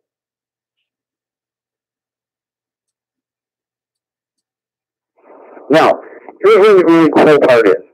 The VXR1000 has little pots you can tune in there for audio and everything like that. So what I basically did was on my car, and of course every amateur, their car has to look like a porcupine, right? So what I did was basically took a VHF version, because when I'm not actually doing my job and duties as liaison, I'm actually at home on a night or a weekend. I'm actually a part-time community critical care paramedic for a local ambulance service. So what I got tired of, and this was even before I started using it, I got tired of carrying 2 radios. So what I did is I have a analog simplex frequency programmed in my public safety radio.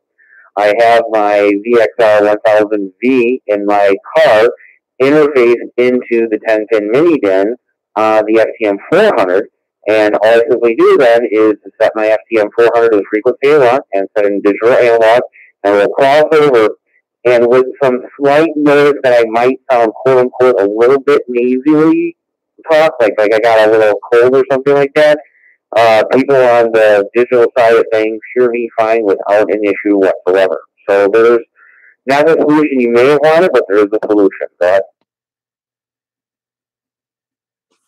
Okay, well, I appreciate the answer. I would just comment that an ICOM 5100 manages to do crossband repeat in D-Star digital mode with a single vocoder in the radio, so that shouldn't be a limitation.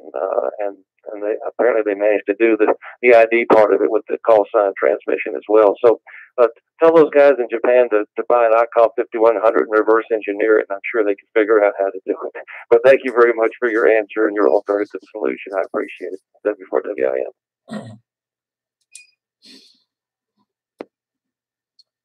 All right, Win.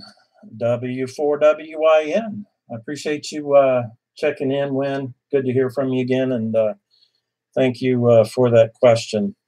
And the question that I forgot earlier that I was trying to remember, I think that was you, Win. Actually, if I'm not mistaken, you were asking why you couldn't find any information about crossbanding in the manual. Was that one of your questions, Win? Or was that somebody else? No, I saw that on the internet, I guess on a posting, and it gave me all the instructions I needed to do it in analog mode. But I'm using it successfully in analog. Back to you. Okay, Win. Thanks again. All right. Any other questions for John, K9 UPC? Please call Net Control and give me your call sign.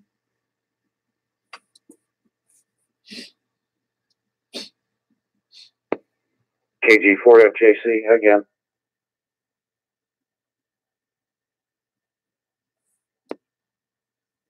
Okay, well, I think what we'll do is we'll go ahead and wrap it up with KG4FJC. Jason, what's your question? Okay, John, first, yeah, I do want to say I appreciate you taking the time from the weekend to deal with us knuckleheads out here. And I do really appreciate it, Kevin, for you getting this set up. John, I've actually got, well, it's 3 questions, but they can be short answers. That's just fine. I'm cool with that. On the FTM 400, first question, on the FTM 400, is there any possibility of a firmware update to get memory banks? For work, I travel a lot through multiple states, and programming in, all the repeaters, while the 400 does scan quickly, it would just be so much nicer if there was memory banks, or groups, I should say, was the proper term, memory groups, to keep like regions separated. That would be question number 1. Over to you, sir.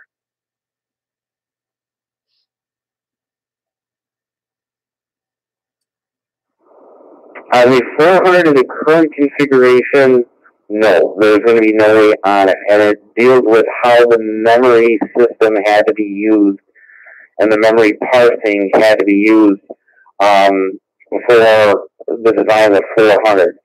Soon after, when we, in the FT1s had it, the FT2 has it, the 70 has it, all the other newer ones and stuff like all that have that.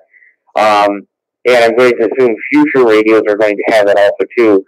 But the way that it was told to me, and the only thing I could state publicly, is just how the memory was used for the other functionalities and stuff in the 400 that will never be possible.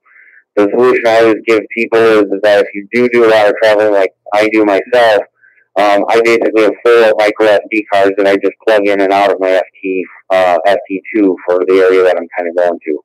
Hope that answers that first question. Will, was your second? Sure, yeah, no problem. Second question, I help out quite a bit with a few of the repeaters out here, particularly a different network.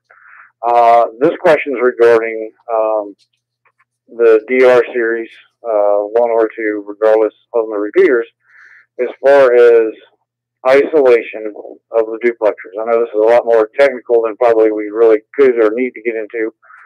However, most of the repeater duplexing is a standard 4-pack, pick your flavor, and that doesn't seem to be enough isolation. I'm assuming that's because of the, very broad front end on the, DRs being dual band.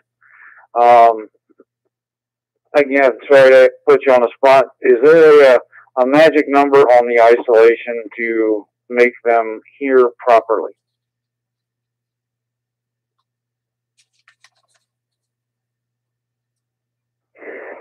You know, I hate to say this, but it's going to be so individualized. It's going to be hard to say that. I'll give you a good prime example of my own.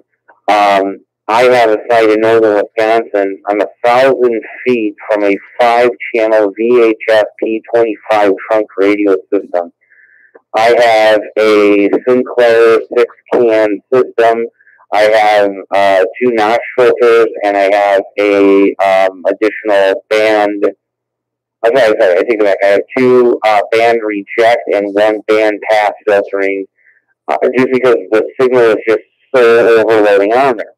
Now, I can take the same repeater and I can go and take it to another site or even a backup repeater, and I could run it at 5 watts on one of those small Chinese flat pack duplexers, and I have no problem on there. So it really is going to go ahead and be site dependent on there, is what I have to say.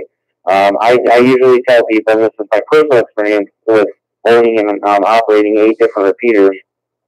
I personally use 6-cavity duplexers, as well as I also use circulators on there.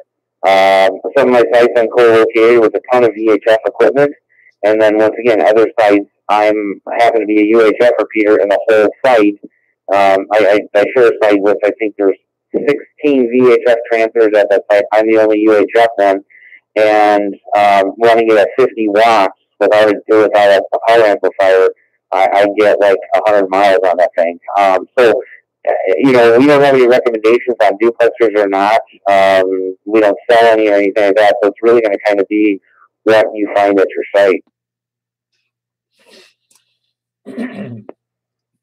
Okay, yeah, I guess you could say our standard is more or less, you know, around the 85 dBi, or dBm, excuse me, isolation, which we found not to quite be enough to keep the transmitter out of the receiver. And that's, I mean, regardless, I mean, we know that's what it is we're going to, you know, go up. I mean, there is a couple articles stating, you know, for digital, and it doesn't specify which brand is digital, but digital requiring more isolation anyway. Things of that. So, and that is, well, it's just what it is. I was just curious. And final question, and I will let you go, and I will not bother you anymore. I do promise.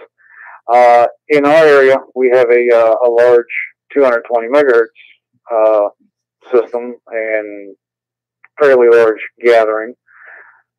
Is there any plans for Yaesu to please, I beg of you, come back out with a real 220 megahertz radio?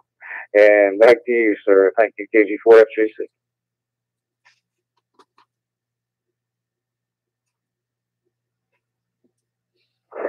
You know, it's funny you asked that, because I was just in a meeting today where we were doing some planning and talking and things like that. And, you know, we used to have 220 only specific radios over the last 5 years or so. You know, we kind of included in it. The only thing that we have of the 220 is just the VX6R, which has it's a tri-band VHF, UHF, and 220. You know, unfortunately, it's been one of those things where 220 has just not sold on there. And, you know, we have to take a look at hard look, because there's just so much saturation with different radios and stuff out there. You know, we've even been asked, would we consider going ahead and doing a 220 for Fusion? And that we're not planning on anything in that regards, because Fusion is only used basically VHF and UHF around the world. I can tell you right now, there's no plans or anything like that to do any 220 on there. And once again, what I tell people is that if you want that, definitely write it in. The more and more people we can get to write in, if they want 220 and stuff like that, the more and more it will not be heard just coming from me. You know, that the R&D and the powers that be might go ahead and say, well, you know, hey, that might be a good idea. So definitely send up that suggestion. Okay, I definitely will.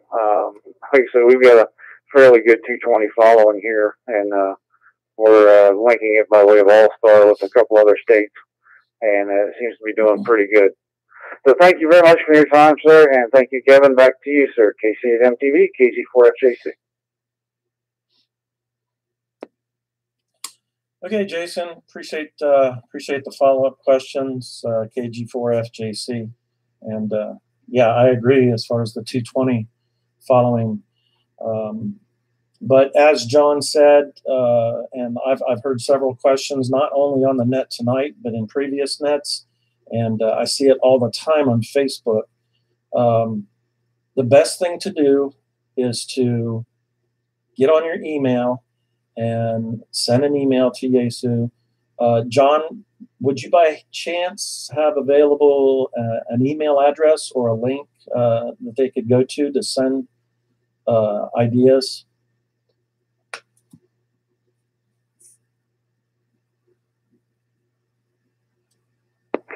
You know, we don't have an exact email address for that.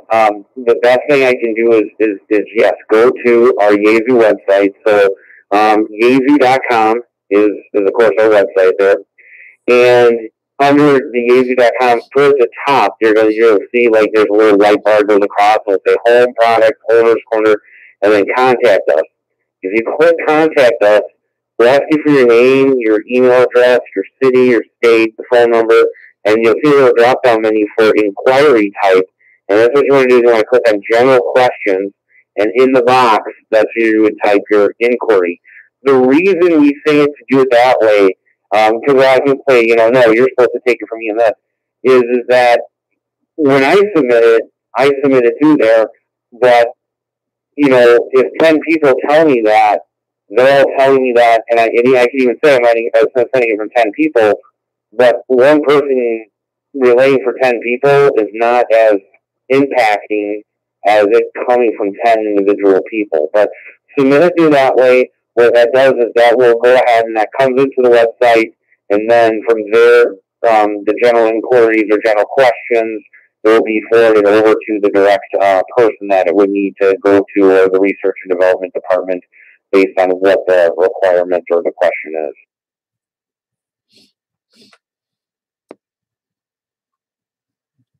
Okay, this is KC8MTV Net Control. Thank you, John. Yeah, again, in the field that I work, many of you know that I'm a cell site technician for Sprint. I get the general public coming up to me in my truck. I've got the big Sprint logo plastered on it, and I always get questions, concerns about either our network or phones specifically. And what I always tell them to do, look, if you want to get changes made or updates or features, you've got to contact the manufacturer. So if you guys have questions about updates or new features that you'd like to see added, definitely take the time to send it to Yaesu. They've done a fantastic job, I think, over the years, listening to the consumers, to the amateur radio community, and look what we've got. There's no more tubes in these things. There's so many features on these radios, and it's just amazing how well Yaesu has listened to the general community in updating these features. Let's see here. I had another question. Oh, yes. I would like to do one final question here. And I'm going to throw this over to either David or Win, WD30, W4WIN. I'm not sure which one of you guys want to jump in there. But their club was going to try and get together a group of guys to put in a order. I think it was for an FTM 400, if I'm not mistaken. David or Win, you want to touch base on that and ask John if that's something that by putting together a bulk order?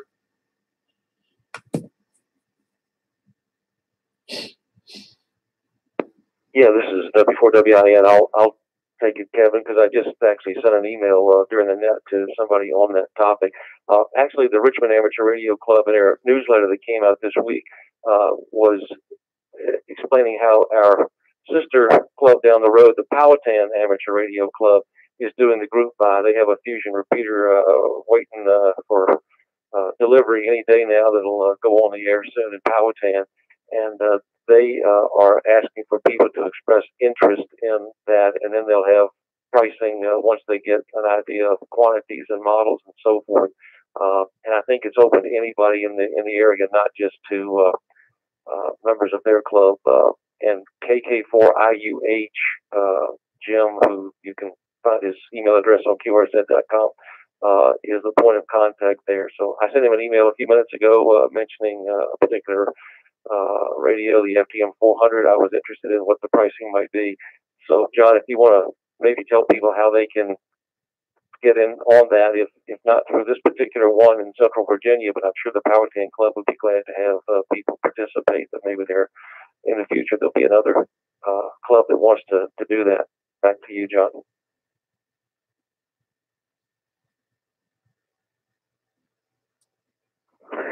Okay, that must be set up through one of our dealers. We do not sell new radios directly as a company to the public. So what we end up doing is we only sell repeaters, and then we sell parts to the end consumer. All of our radios actually go through all of our authorized dealers. That's what we do. We feel it makes it more fair and easy to obtain, as compared to going ahead and directly competing with our dealers in that kind of case. So I guess I would check with that club then to see if they're going through a certain particular dealer or not. I know some dealers do on large bulk orders go ahead and do work with different clubs and groups and stuff like that on there. Once again, that would be a dealer-specific thing and not direct from Yaesu thing.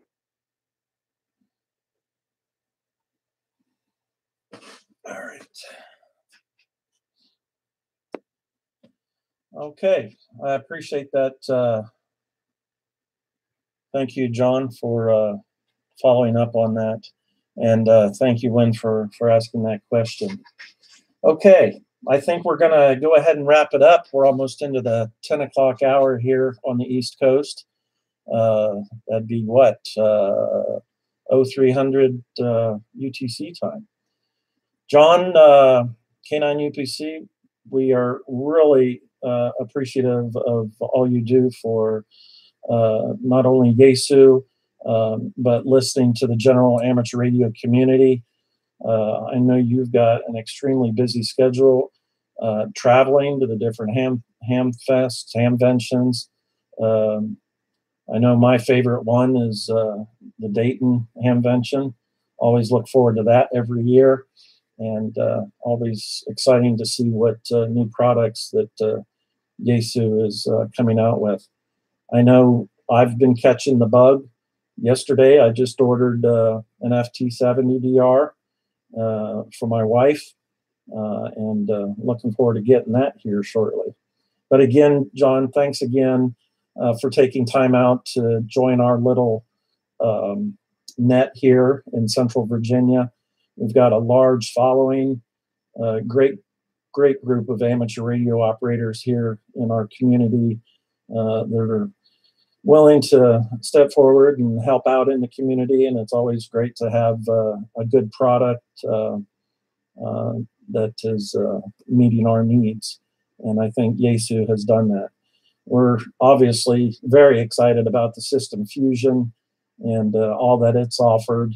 The voice quality is just amazing. I'm just really geeked up about it, as I know many people out there are. There was one other thing I wanted to mention. I can't remember what it was off the top of my head. I would like to throw a announcement out there. Stand by.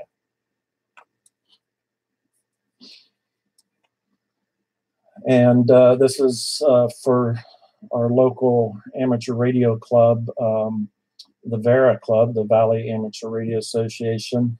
March 23rd, if you guys can mark your calendar, March 23rd, Weir's Cave Ham Radio Swap Fest. We are having a swap fest, and that's sponsored by the Valley Amateur Radio Association Incorporated.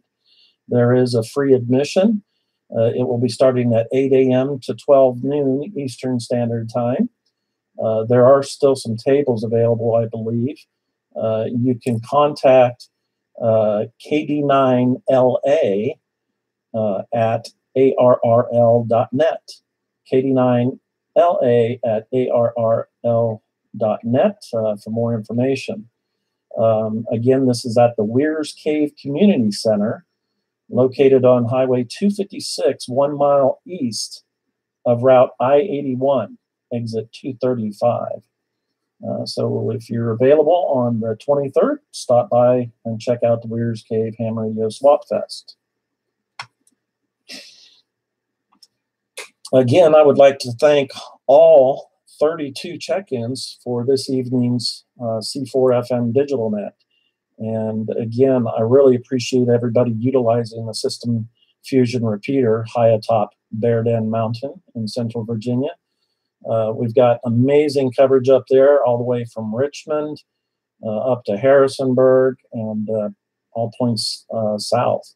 And I know we've had a tremendous following, and the users are continuing to grow. And I think the best way to get more users on the Fusion is to spread the word. Get out there, talk about it on the net, talk about it at the club meetings, talk about it in your general rag chew. And let's get more people involved on the System Fusion. And John, I just wanted to thank you too for what you do in your service to the general public. I believe you mentioned that you are a paramedic. My son is a volunteer firefighter here locally, and I really appreciate your service and doing that and serving the community. That is one thing I think is very important, is to recognize the firefighters and paramedics, the first responders, and what they do. Again, this is KC8MTV, and I do want to appreciate everybody hanging in there. It is 10 o'clock, so we'll go ahead and shut down the net and turn the repeater back to its normal operation. I would like to remind everybody to please check in to next Saturday evening's net, and that again is at 8 p.m. Eastern Time. This is KC8MTV, and I will now turn the repeater back to its normal operation.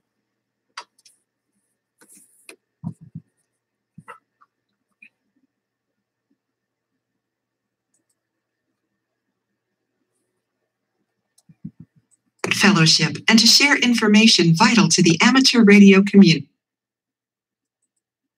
That didn't work, did it?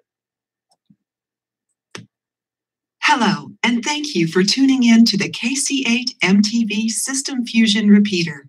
This is a reminder to tune in every Saturday night at 8 p.m. on 145.290 MHz for the KC8MTV C4FM Digital Net. This net is held in order to promote fellowship and to share information vital to the amateur radio community. We look forward to having you check in this Saturday.